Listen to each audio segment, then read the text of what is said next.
Good morning again, everybody. Good morning.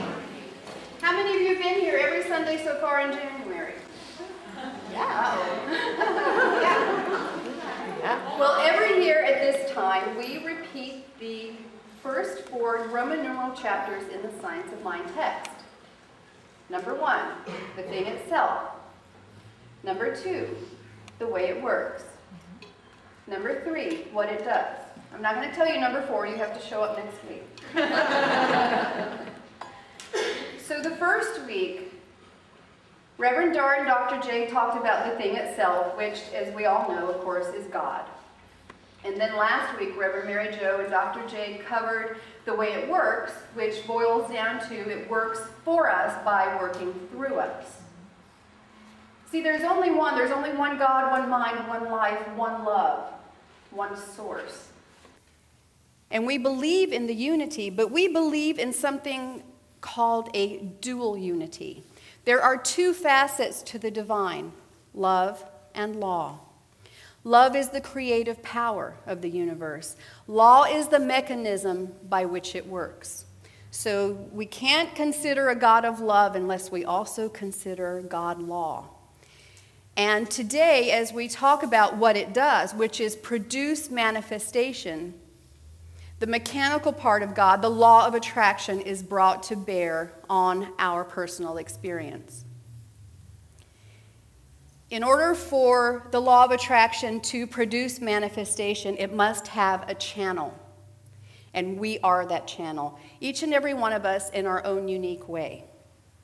We are the conduit for Spirit's expression. Without us, it has no way to manifest in the world. We are it. And we're important. We're a crucial part of this whole process. That's why we're divine creations of the one. In fact, our association with law represents the perfect symbiotic relationship, and I mean that in a positive way, not the negative way it's come to be thought of as parasitic, actually. One of the definitions of symbiotic is a mutually beneficial relationship. That is the kind of relationship we have with the law. It needs us, and we need it. And as this morning's lesson unfolds, you will come to see that in order for anything to be created in the universe, we need law, yes, but law also needs us. So to fully understand divine principle, it's not enough to explore what it does. We also have to consider what we do. Okay? Because what it does and what we do are inextricably intertwined. I'm going to say this about 100 times this morning. Law needs us and we need law. Without law, nothing happens. Whether we're conscious or not, law is creating for us in our lives. It's better if we're conscious. Then we get to manifest the stuff of our dreams. But even if we're asleep at the wheel, law is doing what it does. But even at that, it can only do it if people are there to express it. So, our part entails consciousness, prayer, and faith. And we'll be looking at these 3 areas in some depth this morning. Consciousness, prayer, and faith. That's what we have to do to bring to the table the best of ourselves and to participate with law in creating our good. Now, in our examination of what it does and what we do, we will be looking at the wisdom of course, our own beloved founder, Dr. Ernest Holmes, Emma Curtis Hopkins, and Charles Fillmore. These 3 great minds have a lot to say on the subject of consciousness, prayer, and faith. So we'll be using some of their high points to take home and to use as tools for ourselves. But let's start with our own textbook, because this is where we're looking this morning in Roman numeral chapter 3 of the Science of Mind, what it does.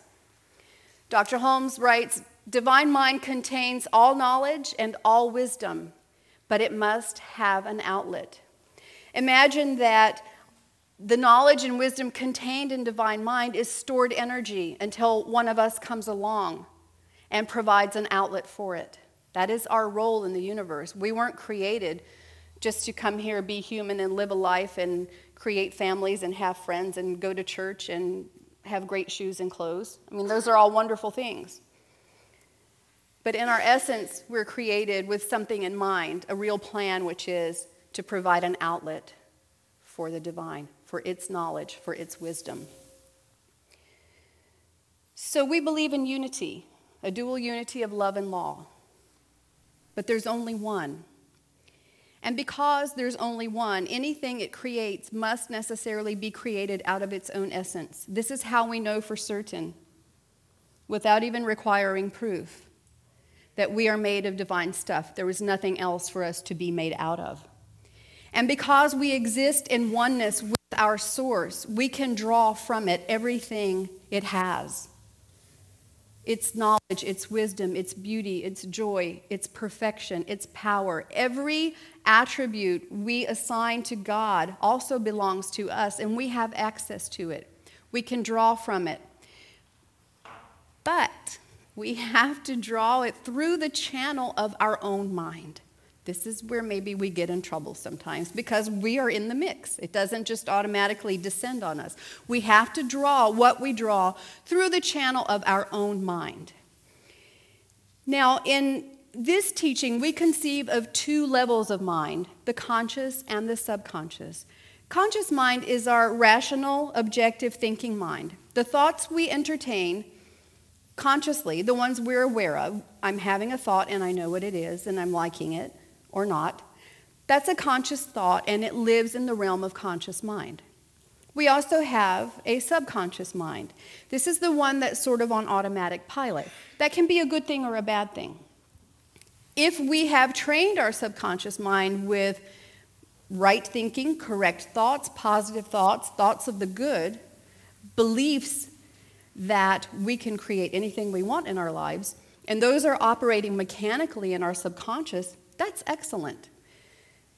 Sometimes we have some embedded beliefs from the past that don't serve us well. Those are operating automatically as well. So that's subconscious mind. Now, Fillmore posits a third level of mind that we don't often talk about, but we're going to start talking about it more because I'm really fascinated by it and enthusiastic about it. And those of you who've been here on Wednesday nights this month have had a little taste of it. He calls it superconscious mind or supermind. Superconscious mind is akin to the thing we refer to as Christ consciousness. It's our perfect alignment with divine mind. It's the place where perfect ideas exist, where reality with a capital R is unfolding and nothing else, where there's nothing but good. Good, good, good, and more good, nothing else. And it's perfect mind because it is created in absolute relationship to the divine mind. So, now we know we have three levels of mind. Where do we really want to put our focus? Supermind, right? Supermind. This is where there's good and nothing but good, where everything is perfect, everything is divine, everything is in balance, and everything already exists. So we might as well go right to the source, to supermind. Fillmore says that when God created us, it imprinted on our supermind two body pictures. One of a natural body and one of a spiritual body. Our natural body is the physical body in which we are housed right now. I wanted to say temporarily. That doesn't sound good, although it's true. Let's say currently. We're currently housed in our natural body. Our spiritual body is the divine prototype of perfect being. At the moment of our creation, these two pictures are exactly alike. One is the perfect reflection of the other. And then we're weaned and we're potty trained and we go to school and we go to church and we are influenced by the outside world. So possibly our picture of the natural body doesn't quite match the spiritual body exactly. So what do? We get back in touch with superconscious mind, and the moment we do that, our body begins to transform, and it continues to transform until, once again, those two pictures match each other exactly.